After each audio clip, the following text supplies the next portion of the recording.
All right, guys, so we're going to go ahead and get started, and you might see me freeze a couple times as we're talking as I let another group of individuals in if we have some signing in late here. Welcome to our first session of our life skills educations event. This first session is on the importance of paying attention to yourself and practicing self-care, which all of us would like to think we do, but sometimes not very well. As we go, I will ask some questions, and please feel free to unmute yourselves, or if you want to type in the chat box, or raise your hand. If it's just like a have you ever, you can either type in the chat box or down in your reactions at the bottom of your screen. Please feel free to raise your hand and just kind of participate that way. So some of the names that I'm seeing, I know some from here at our Center for Excellence in Disabilities in Morgantown, but there's several that I do not know. My name is Kayla Richard, and I work with Impact West Virginia. We work with individuals who have substance abuse and have recently had babies diagnosed with neonatal abstinence syndrome. So we kind of service to moms, but we also service to foster families and gram families, sometimes to dads, all of which are kind of playing a part in those babies' lives. A little bit about me, just to kind of know my background as we get started, especially if you're going to come to more than one session. We've got 6 all the way up through November. I have worked in education in some facet for the last decade. I have lived in West Virginia. I'm originally from West Virginia, but the last 9.5 years I lived in Indiana. So I've got a little different perspective, public education and adult education from both states.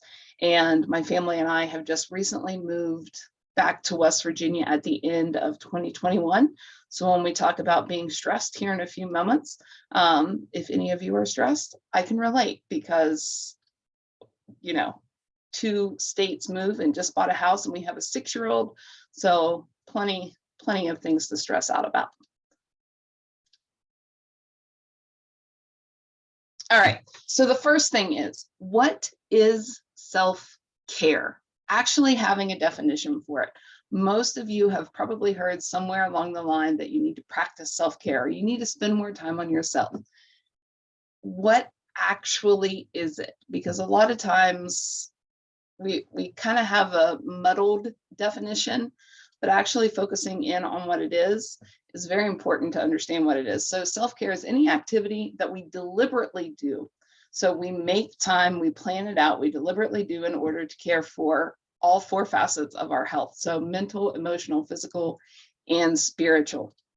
And kind of outlining those, we have our physical, so things that we do to care for our body, and these could be sleep, nutrition, what we're eating in our diet, exercising, and the one that probably gets overlooked more than any others, taking care of our healthcare visits. So actually going to the doctor when we need to go to the doctor, going for an annual physical appointment, just making sure we stay on top of that facet. Emotional health, things done to care for your feelings. These could be maybe journaling, or just talking to someone. That could be a friend or a partner, or maybe therapy. Doesn't necessarily mean therapy, but it absolutely could. Mental health, things done for our mind and understanding of ourselves. So being able to understand ourselves a little bit better. So by show of hands or in the chat box, how many of you, I want you to think back to when you were, let's say 20. How many of you, if you could travel back in time to when you were 20, for some of us, that's a little further than others. Remember, I saw your registration, so I know how old most of you are. But if you were to go back to your 20-year-old self, how many of you would recognize yourself now? How many of you have changed since that time? I would guess several. Right? I know that I probably would not recognize myself if I were 20 looking at myself now, not only physically, but also just me personally. So making sure that we understand ourselves better and what we actually like to do, because what would have been self-care for me at 20 is not probably still going to be the same activities now that I'm a little bit older. We also have spiritual health. And while spiritual health can be religious health, it's also important to note that those are not necessarily one in the same. These are things to gain perspective on our life. So prayer, meditation. It also could just be connecting with nature, going outside for a walk. And why is it important? The title slide said, filling from an empty cup. How many of you have ever been in a training where they say you can't fill from an empty cup? Probably the majority of us. I see hands going up. Yeah, we hear it all the time. And you've probably been in some kind of training or event where you've also heard, you know, the first thing they tell you if you're in a plane and there's turbulence and the masks drop down, always make sure you put yours on first before you help someone else, because you're not going to be able to help anyone else or be good to anyone else if you're not first taking care of yourself and really paying attention to what you need. So why is it important? What is it actually going to affect? We know that number one is burnout. And now more than ever, because we are still sort of in the middle of a pandemic here, burnout is difficult for so many of us. And some of us don't talk much about it, but a lot of us are starting to experience burnout. And it's important that we practice self-care, because even if we are to that point of being burnout, we need to try to recover. And if we're not able to find a stopping point and start that self-care and really focus on ourselves, it's very hard to turn that around. We also know that individuals that do not practice self-care and have high levels of stress have higher levels of depression and anxiety. We also know that we start to get resentment. We start to get resentment for our coworkers and our partners, which then, and we keep going down this list, we get resentment, especially with our significant others and or coworkers. That leads in problems in the workplace or problems at home. And we'll talk about the term snowballing here in a little bit. And the longer we go, the more we see that happen. We also know that the less self-care, the more stress, the less we're going to sleep. And again, the less we sleep, the more resentment, the more fighting, the less we're taking care of ourselves. And again, it just kind of builds. We also know that people that are highly stressed, and this has been shown with several studies during the last 2 years, self-harm and harmful behaviors tends to go up. We've also seen an increase with things like substance use disorders because of the stress that's kind of been happening more and more here the last couple of years. Eventually, and why those physical things are important to look at, we get physical health problems. We see individuals with higher blood pressure. We see individuals that put on weight. We see individuals that just literally feel sick all the time. We get indigestion, we get heartburn. Eventually you may even get diarrhea or just feeling nauseous all the time, especially about things that you're dreading more than others. The biggest thing with our self-care, and again, we're going to look at these common excuses in the chat box this time, if you will, and you may be able to put more than one of these or just write all of them. I want you guys to put what excuses you have used when it comes to taking time for yourself and practicing self-care. I'm too busy. I don't have time. I can't practice self-care. It's too expensive. I don't have time to go to a spa, which we'll talk about. That doesn't necessarily mean self-care anyway, but yeah, a lot of times we just think about it costing too much. It's too awkward. What kind of things are good for self-care? And oh, mom guilt. Cheryl, that's a great one. I have experienced that one too. It's awkward to take time out for myself. One example that'll be at the end, if you take yourself out to a movie, how many of you would feel awkward walking into a movie theater and sitting in a movie theater by yourself? Okay, it might be awkward. There's no help. Cheryl said mom guilt. If you don't have someone to watch the kids, you don't have someone to let the dogs out, you don't have someone, whatever it might be. there's nothing to do. Maybe you live in an area where there's not much to go out and do. So you make the excuse that I don't have anything to do, or it's selfish. And that kind of plays into, again, Cheryl's mom guilt. If I take time for myself, then I'm taking away from, or I'm not paying attention to interrelationship or person here, right? I think most of us have experienced a few of those. So a couple facts. Number one, 74% of people believe that self-care has to incorporate some kind of physical care. Like, oh, Ashley, that's a great one, not deserving. I'm not worth it. I don't deserve to spend time on myself. That's a great one. It's so sad when we have those thoughts, but most of us have had those thoughts. So 74 believe it has to be something physical, like going and getting a manicure or a pedicure. 57% believe that self-care means that it has to be some kind of mental break. You need to distance yourself from whatever your stressors are, which that's a great part of it, but doesn't necessarily have to be part of it. We also see, and I will tell you, I was surprised by this. I don't think we have any gentlemen in here right now, but maybe one will watch this later. I honestly expected for women to be much less likely to practice self-care than men. But statistics say that approximately 39% of men, and keyword here, consistently practice self-care, while 32% of women consistently practice self-care. So we're only about 7% difference between the two sexes. The average person only has about 65 minutes per week that they can dedicate to self-care. So about an hour. And we're saying average person. So we know that that means that some of us don't have that much time, and some of us may have a little bit more. We also know that if you have children, or if you are a caregiver to someone, you tend to have less. In fact, the average parent only has 32 minutes to themselves each day. And I want to make sure I explain this one, because if we do the math, then 32 minutes a day times 7, we're getting way up past an hour, right? That's 32 minutes to themselves, not 32 minutes for self-care, 32 minutes to themselves. I can tell you, I have a 6-year-old. I maybe get 2 trips to the bathroom at home alone per week. And he's 6. He no longer follows me in, but he's still at the door knocking with questions. So if you have that going on at home, that tends to kind of be a problem.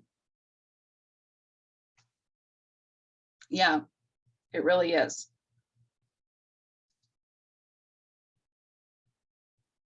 So we have to be able to read our signs. We know that burnout is horrible right now.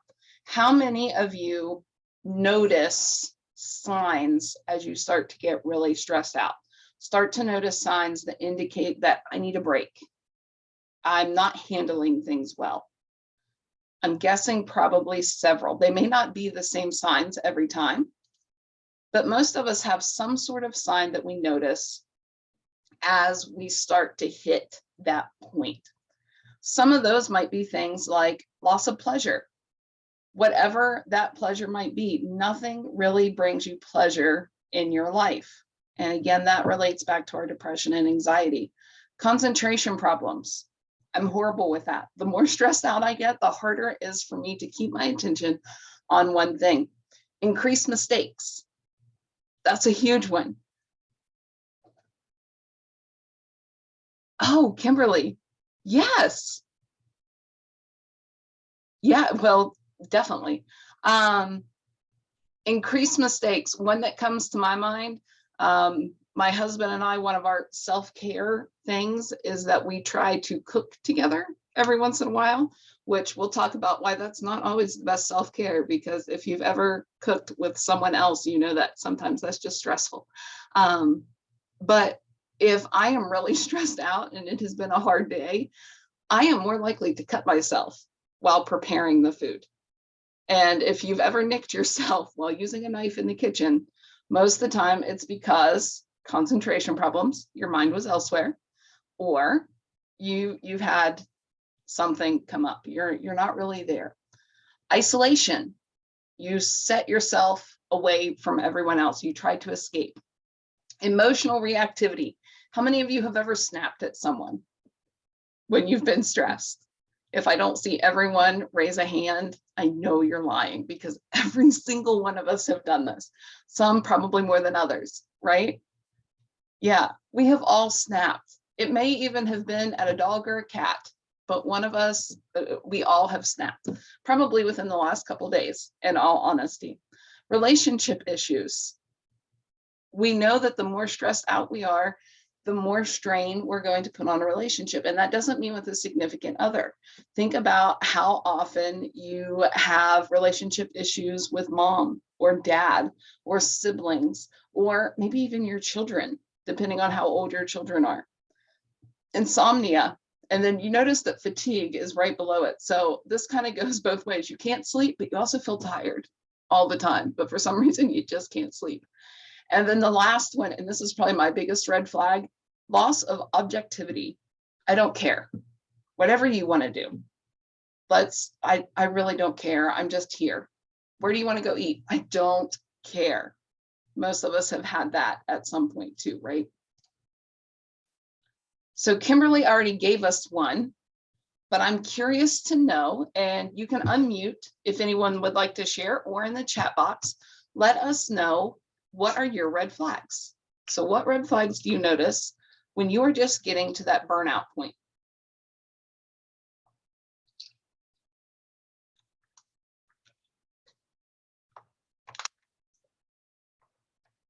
Loss of appetite. Oh, migraines. Yes, headaches. We got those physical ailments.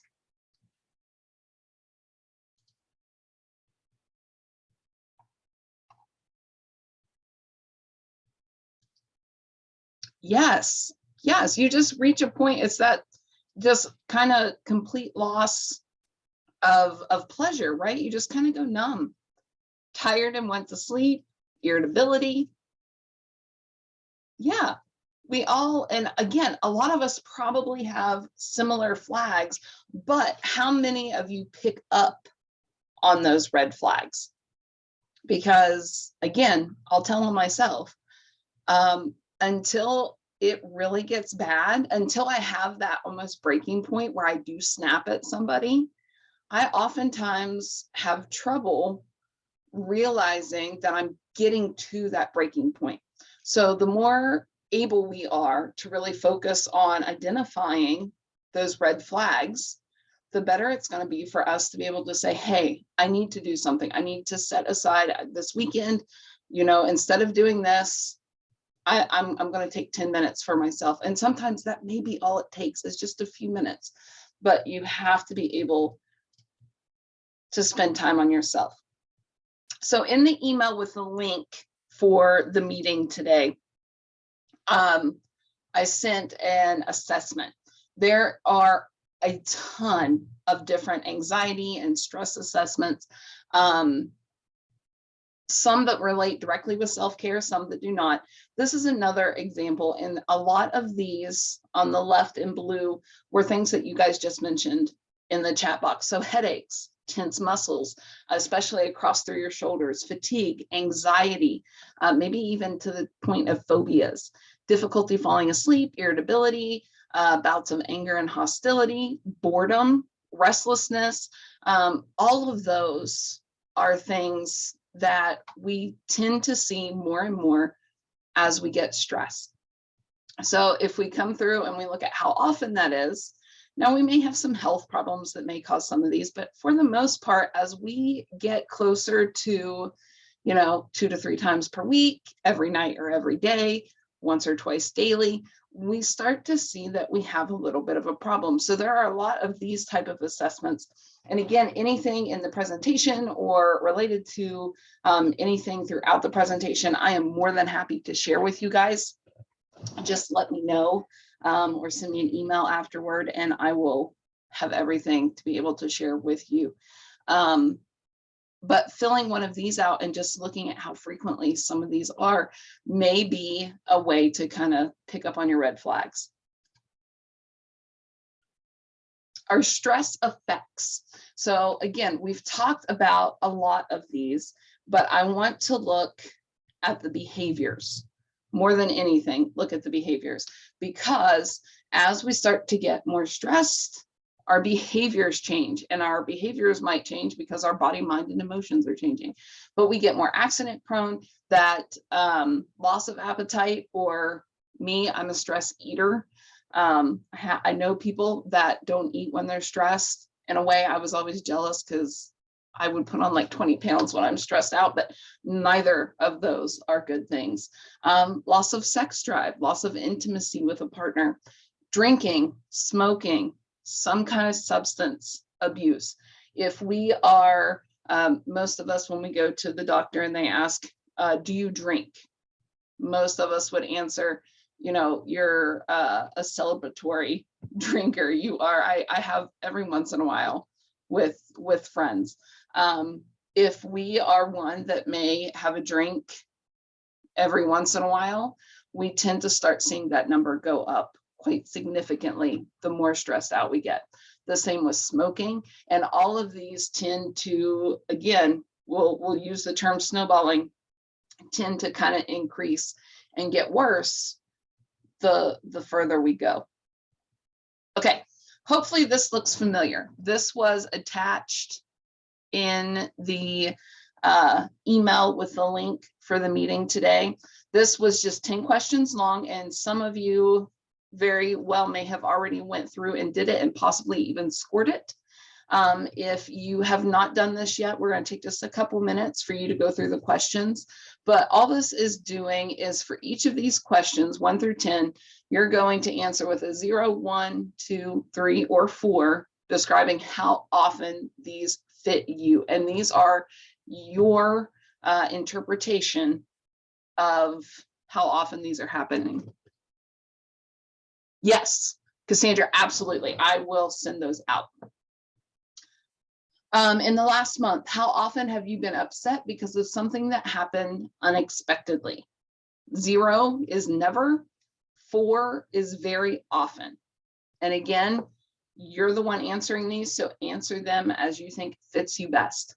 2, in the last month, how often have you felt that you were unable to control the important things in your life? 3, in the last month, and you'll notice all of these are in the last 30, 31 days in the last month. How often have you felt nervous and stressed? How often have you felt confident about your ability to handle your own personal problems? How often have you felt that things were going your way or the way you wanted? How often have you found that you could not cope with all the things that you had to do? How often have you been able to control irritations in your life? My brain wanted to read that as irrationals in your life for some reason. And the last month, how often have you felt that you were on top of things? How often have you been angered because of things that happened that were outside of your control? And 10, how often have you felt difficulties were piling up so high that you just could not get on top of them? What we're going to do with your numbers is you are going to go through and you're going to just count up your numbers with the exception of the 4 that have stars by them. And if you read the questions, you'll notice those are asked in a more positive way. So we're going to score those in reverse. So for example, for number 4, in the past month, how often have you felt confident about your ability to handle your personal problems? If I answered that very often, I feel like I've been able to do that most of the time, then I am going to give that a 0 when I score it rather than a 4, because it's going to be in reverse. The only one we won't change is 2, because 2 is right in the middle, and 2 will still be a 2.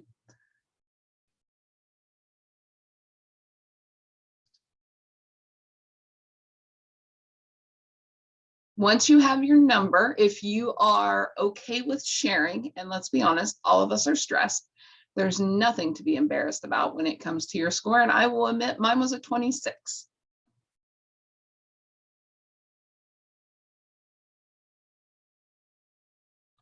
We've got 22, 18, 31, 19.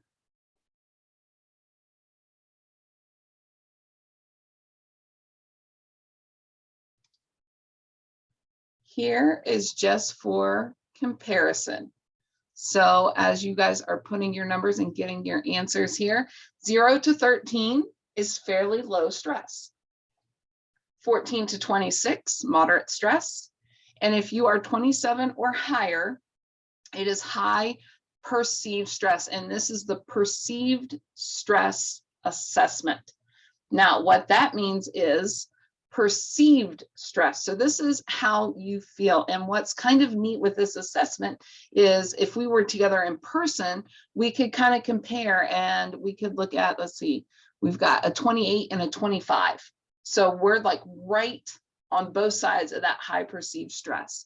But if we were to compare Ashley and Heather, who had two that were very close, if we were to compare the things that you guys are stressed out about or the questions that you answered a little higher, odds are you may find that your stressors are fairly equal or you have similar things going on right now. But depending on how you perceive that stress is going to mean a lot, because typically the more perceived stress we have, the more stressed out we are going to be, and it is going to lead to what we are going to term as snowballing.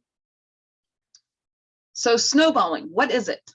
If you've ever built a snowman, snowballing is a great thing because you start with a little snowball and then we keep rolling it and it gets bigger and bigger and it makes this great, sometimes beautiful snowman. I've never made a pretty one, but I know there have been some. So we have snowballing. Unfortunately for us, we are not building a snowman. So most of the time when it comes to stress and not taking care of ourselves, the more we have, the more it's just going to build on itself until we get to that burnout breaking point. Some of you maybe have even said, you know, if I didn't have bad luck, I wouldn't have any. It's that mental mindset that you're getting to. And how do we keep it from happening? And at what point do we address it? Just like our perceived stress, every single person is going to be different. For some people, our perceived stress, you may have something small happen that is that straw that breaks the camel's back, and it is just going to throw you overboard. So it may be when you start having small stressors, we start addressing it. For others, some of you may only think you do well at this, but some of you are legitimately better at keeping it to yourself and keeping it all balled up inside. Again, until you get to that point. But we know we're going to have red flags. We know we're going to have health problems that are arising. So at what point do we actually need to address it? Our benefits to self-care. We've talked about the negatives. So now reverse those and let's look at the positives. It is bound to help us improve our relationships. If nothing else, you are going to be in a more positive mindset to deal with other things. So you're just going to have a better time of it. And again, relationships, a lot of times we hear that word and we think of relationships with our spouse or our partner. This is relationships with everyone that we're coming in contact with, which is huge. It can also help us improve our work production, maximize our potential, improve our quality of life, especially when it comes to those health problems that sometimes happen, enhance our physical well-being, increase our ability to deal with other stressors that may come up. It's going to help us to deal with and keep from having that snowball effect. Our mental health is going to be affected, and statistics show it is going to increase our lifespan. So the less stressed you are, the longer you should end up making it. If you take nothing else away from this presentation, and it looks kind of morbid, me putting an X over this cute little family on the screen, right? Remember that self-care is not something that you are forcing yourself to do in order to try to make yourself feel better. If it is something you are not enjoying, or it takes something away from you rather than refueling you, it is not self-care.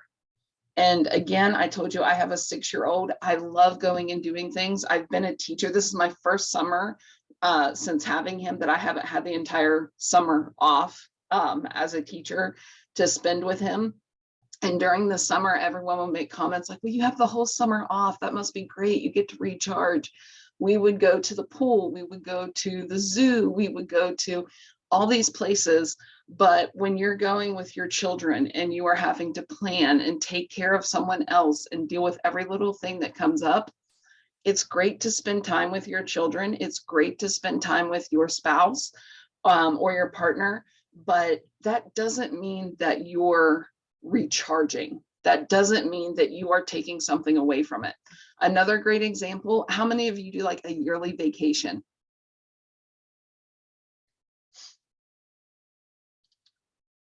If you have ever taken a vacation with someone other than just yourself, how many of you have experienced stress during that vacation? I would guess several. Yeah, yeah. I have to say, my husband recharges so nicely on vacation. He seems to get so much more out of it. I'm the planner. I'm the one that makes sure we have the sunscreen and we have whatever else it is, right? So when we do those things, oh, it's so nice. But I don't think that I would count that as self-care, right? Because we're not really refueling. We're not getting as much out of that as we might like to think we are. So while it's nice that we're getting this break, and it might even be that mental break that that percentage earlier in the presentation thinks needs associated with self-care, it doesn't mean that we're getting it. So let's look at some different types of self-care. We put it into 5 main categories: relaxation. All of these sound great, by the way. Sleep, health, connection, and exercise. So when we look at relaxation, and I'm so sorry, I just realized I have this red dot on here, but it will not let me erase it. Nope, it won't let me. I'm so sorry. Just realized that was on there. That's annoying. Anywho, let's go back. Okay, so relaxation, things that we can do to help us relax. And for some of these will not sound relaxing to you because, again, every single person is different. And for some of these, hiking, I am not built for hiking. This body does not hike. Now, a nice leisurely stroll, yeah, sometimes that's really nice. But if I had to go hiking, that would not be self-care for me. There are other people. There was a guy I used to work with that he and his family every summer had a checklist of different state parks and national parks that they would go to, and they would take these, like 5 and 6 mile hikes. And that was really their self-care. That was their bonding. They would take different paths, so they got like their alone time while they hiked. And that's something that's amazing to me. Again, not my thing, but it really could be. Taking a long bath. That could be, when we talk about not having time, if you have children, if we're doing long baths, I know, especially if you're a new parent, the long bath just doesn't seem like something you're going to be able to do because you put the baby down to sleep and you think you hear them screaming while you're taking a shower and you just rush to get a bath as soon as you can. But you can take the baby in their bouncy seat or whatever it might be into the bathroom with you and take a long bath, especially if they're sleeping. Believe it or not, that's less stressful most of the time than having them in a crib or something and thinking you hear them screaming, than just having them there with you while they sleep. There's absolutely nothing wrong with that. If that stresses you out, though, that's not self-care. Yoga. This is one I never thought would be relaxing in the least bit. But there's a step at the very end of yoga. I found there was a group of teachers that invited me to come with them. And it's, I will butcher the name of this, Shavasana, so something. At the very end, once you have gone through a yoga routine where you just lay on the floor and you really just pay attention to every muscle in your body and you try to relax every single fiber in your body, that is the most relaxed I have ever been in my entire life. And I will tell you, I am not a yogi by any stretch of the imagination. Child's pose is about the most extreme that I go. But I can definitely see why people can really get into that. Meditation or just breathing exercises, reading, journaling. Maybe you have a creative hobby that you like. A lot of people just listening to music. That might be, instead of listening to it on like speaker system, put in earbuds so it's closer. Maybe even listening to music while you work can kind of be a little bit of self-care for you.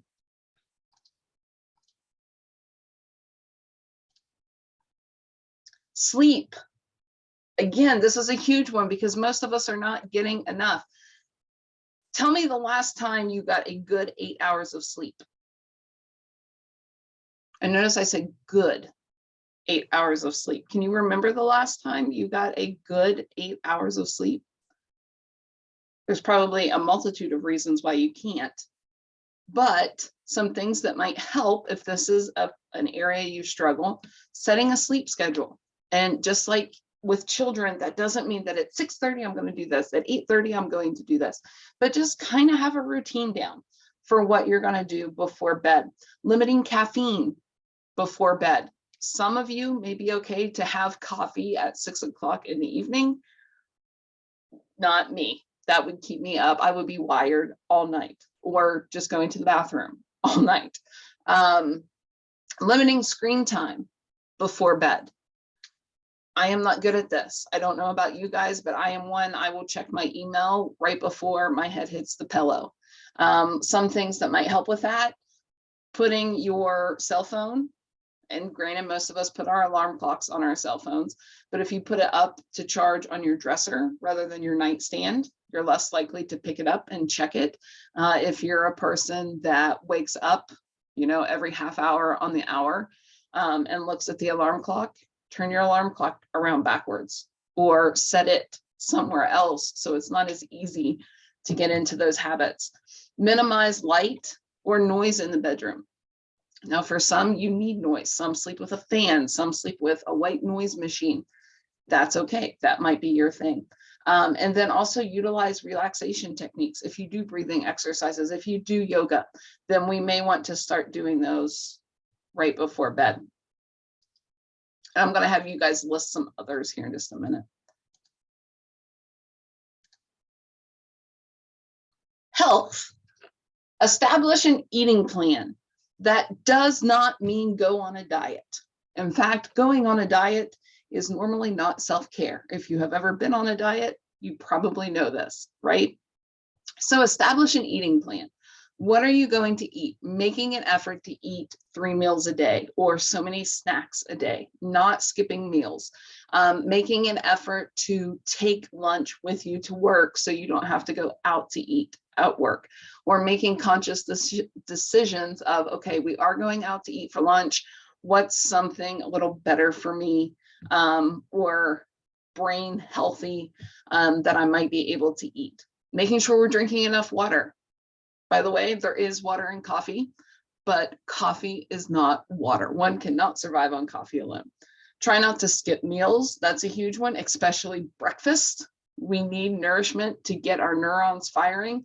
So even if it's just grabbing a granola bar, having something for breakfast is huge. Avoid overcompensating for cravings. A lot of times that goes with that skipping meals. If you're one that skips breakfast, you might eat more at lunch, or if you skip lunch, you might really go overboard at dinner. So kind of finding that balance. Health, again, going to the doctor, not putting off doctor's appointments because similar to not practicing self-care, I don't have time. It's too expensive. It's going to be a lot cheaper to go now than when things get really bad, and it's going to cost a lot more. So if we can get those doctor's appointments in, that's huge. Also, don't avoid medication or therapy because there's a negative stigma to it. There probably will always be negativism related to those two things, but there are some people that need medication. Okay, that's okay. Is that something that might cause you stress? Yeah, absolutely. it very much maybe, especially the older you get. You've always been really healthy. And then I have to start taking this medicine. My husband, he took piloting classes. He never officially was a pilot, but he was training to be a pilot. So he always had great vision. About 3 years ago, he went to the eye doctor and found out that his vision was not as good as it used to be, and he now has to wear glasses. That was a huge, huge disruption to his normal way of life. And it really, we talk about as individuals having midlife crises, that was a huge blow. It's okay. Those things happen. We are human. It is going to happen. So don't think that you don't want to do it because of what everyone else is going to think. If it is needed, definitely do it. Connection.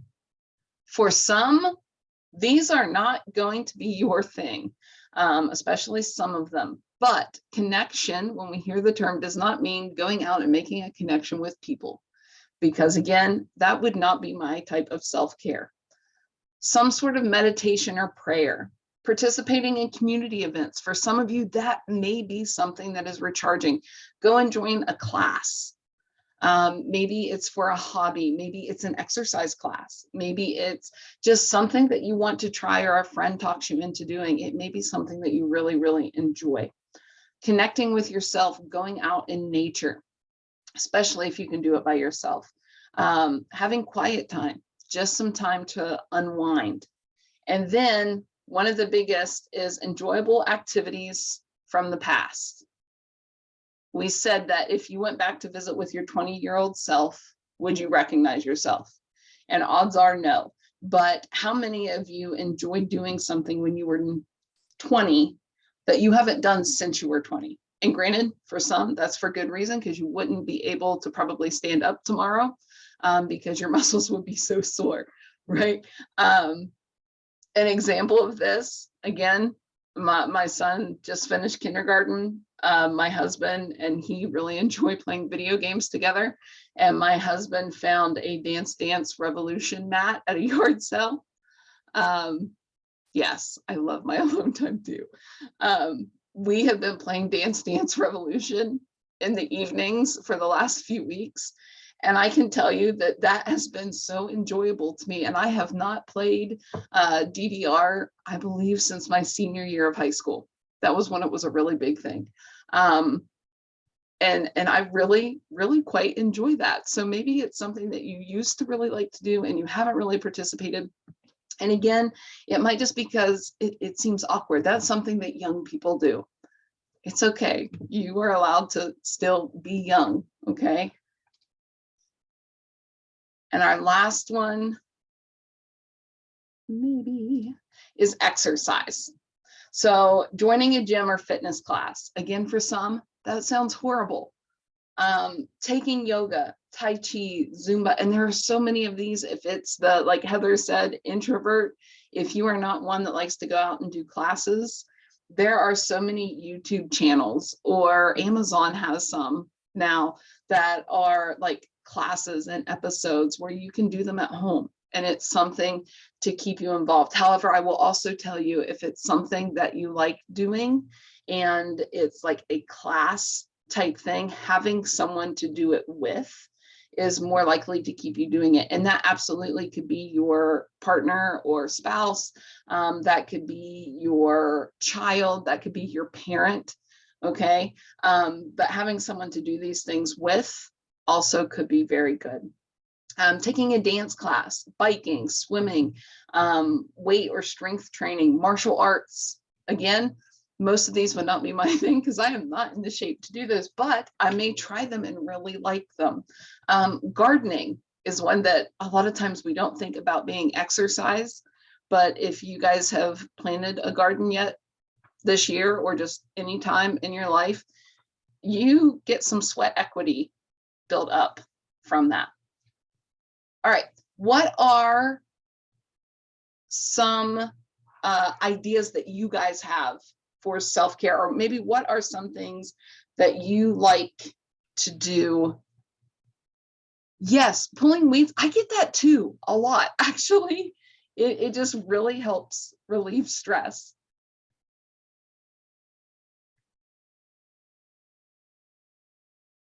Oh, baking and cooking. Yes.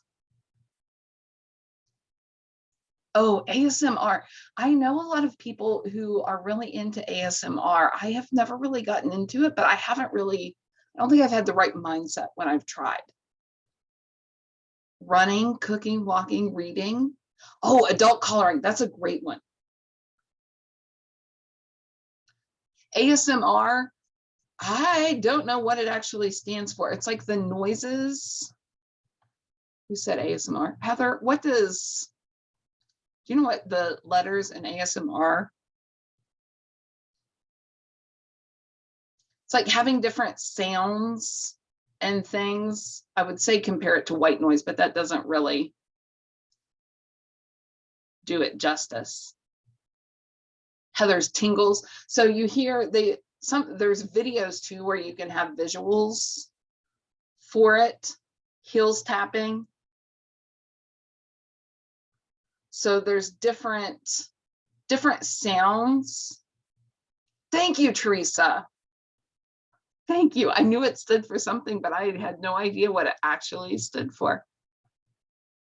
Again, YouTube is a great resource, especially when just kind of exploring and looking for new things. And I guarantee you will find a million different videos if you do ASMR in YouTube or just in Google. And there are a wide range of different types.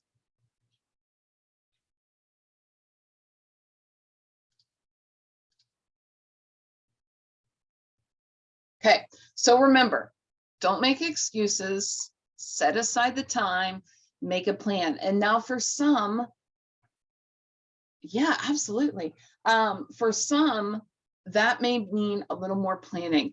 The biggest thing to remember is don't stress yourself out with the planning. If it doesn't work out, if something else comes up, then we refigure it out. But the biggest thing is, even if it's just a few breathing exercises, I know, does anyone have like the Apple Watches or the smart watches? My husband got me one for Christmas, and that thing stresses me out so bad because it sends me reminders for it's time to breathe. It's like, pretty sure I've been doing that the whole time or I would not be here, but okay. And it just really gives you a second to take some deep breaths. And most of the time it's something that you could fit into your schedule because it's like 1 minute of deep breaths, and it just gives you a little reprieve, and then we move on. So we kind of already got some things to do. I put this bingo board on here. A principal of mine years ago started doing a self-care bingo. And all of the teachers, like many things that we're assigned at work from our bosses, we all just kind of rolled our eyes at it. But when the pandemic started and stress started rising, he actually offered, along with our bingo board, that we could get free jeans days for every bingo that we got on our bingo board, which is huge to teachers, by the way. If you have ever met a teacher, jeans days are like Christmas presents. Yes. So we started doing these, and the majority of teachers were doing them, granted, so that we got the reward at the end. But I can't tell you how good it made me feel. And it forced me to kind of get out of my comfort zone and do some different things. For example, my students did virtual LARPing. I don't know if anyone has ever been to a LARPing, the live action role playing. I had watched at a fair once in the park, and I thought that was cool. The movie Role Models has LARPing involved, but my students started doing virtual LARPing, and they had a program to do it with. And I just thought that was so neat, but never in a million years would I have ever attempted it had it not been on this bingo board.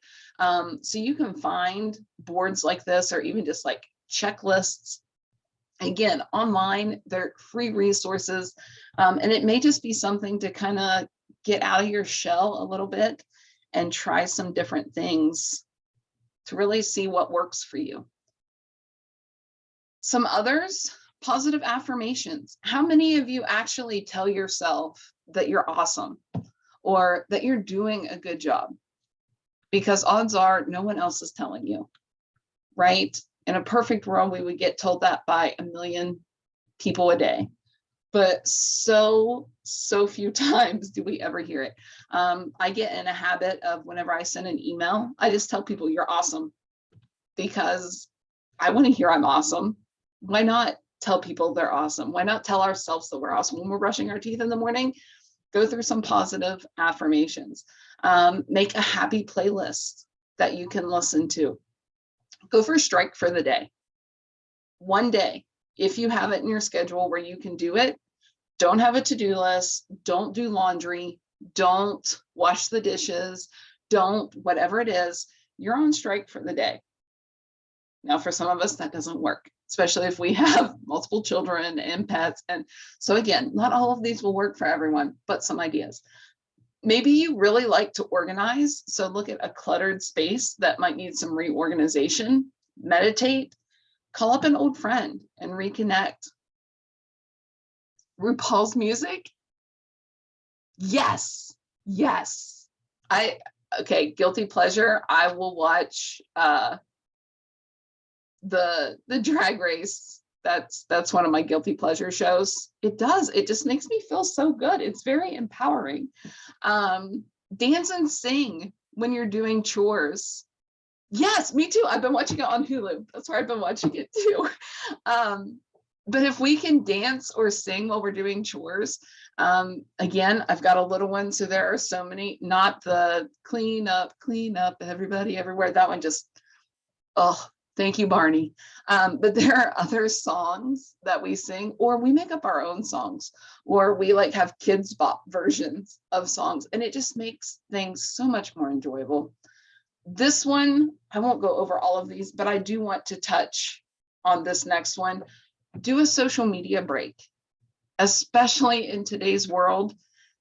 Don't get on Facebook for a day. Don't do it. Don't get on Instagram for a day.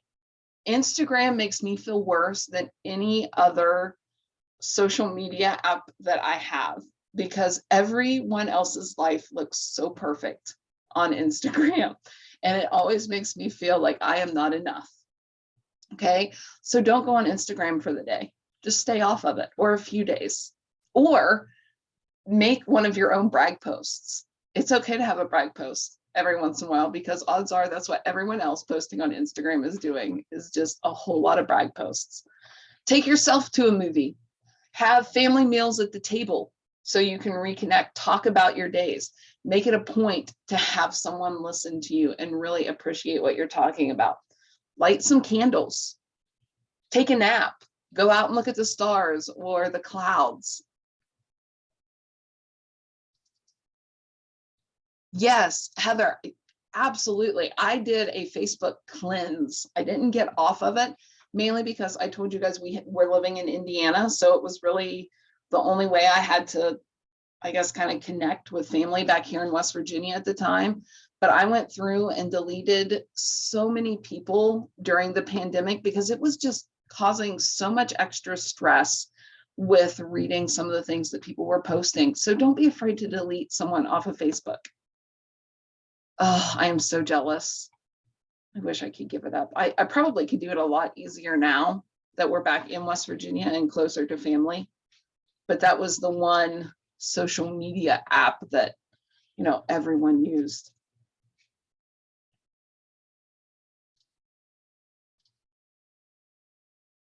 Okay, final thing is permission. And we talked about those positive affirmations. I want to give you guys some permission. I want to tell you that number one, you deserve to be happy. You absolutely do. It is not selfish. You deserve happiness. You deserve to take time for you, not you and somebody else, but just for you. You are not a bad parent or a partner for making yourself a priority. In fact, you are probably a better parent or partner because you also make yourself a priority. Doing what others want you to do is not self-care. So it's okay to say no. I know we don't think it is, but it is okay to say no. You are not silly for liking things that your partner or your friends do not like. It is okay to be childish. It is okay to be a little immature. If that is what brings you happiness and really refreshes you and is your self-care thing, do it. It doesn't matter if other people are not a fan. You go for it. It is okay to make your own opinion known. It is okay to try something and not like it. I am guilty of that one. If I spend money for like a paint and sip class and then I go and I'm like, oh, that was a total waste of money. And then you just stress out about it. Don't stress. You tried something. You were attempting to find your thing. And just because you didn't like it doesn't mean that there was anything wrong with it. You're entitled to set boundaries and to listen to your gut. And you are also not a bad person for saying no.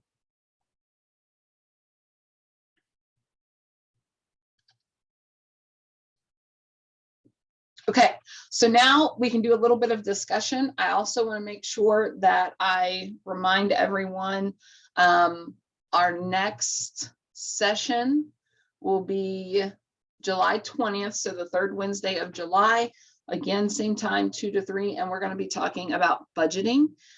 We're not going to go overly in depth on budgeting, but we are going to be looking at making a spending plan. We're going to be looking at different types of discounts that we can take advantage of.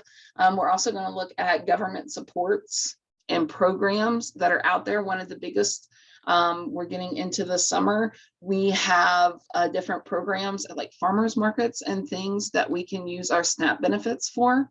And a lot of people may not know that. We also can buy plants to grow food, and maybe that can be related into our self-care. If you know, some of your self-care might be gardening, we can actually use SNAP benefits to do that as well.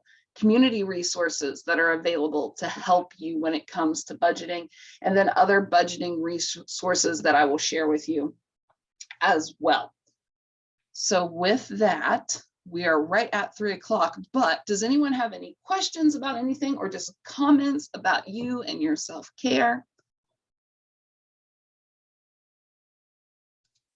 No, as long as I have your registration once, you are good. You do not have to attend. Obviously, you never have to attend anything that you register for, but you do not have to attend all 6 sessions.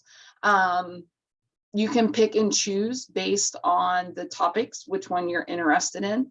And again, anything that is in the presentation, the recording, we will have the recording available and hopefully put on our website as soon as possible, so that if you have other individuals, I know a lot here today are professionals. If you guys have clientele or participants like we do that you want to share this with, by all means do so. Also, registration is not closed.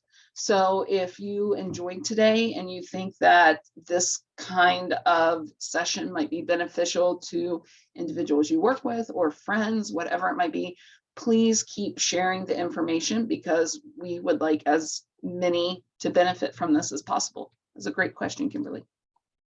Or not Kimberly, Heather, sorry.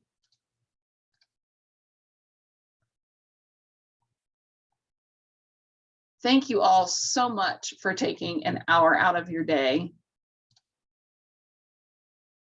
to come and join us. And again, I hope you can take something away from this for yourselves. Hopefully we will see you again before November. Maybe not for budgeting, but for at least one other. And I'm going to go ahead and go to my information is here on the slide. And I'm also going to do the references slide just so we have that on the recording when we post it. All right, folks, thank you guys so much. I hope to see you. Like I said, I hope to see you guys again. Thank you. Have a great day and stay cool.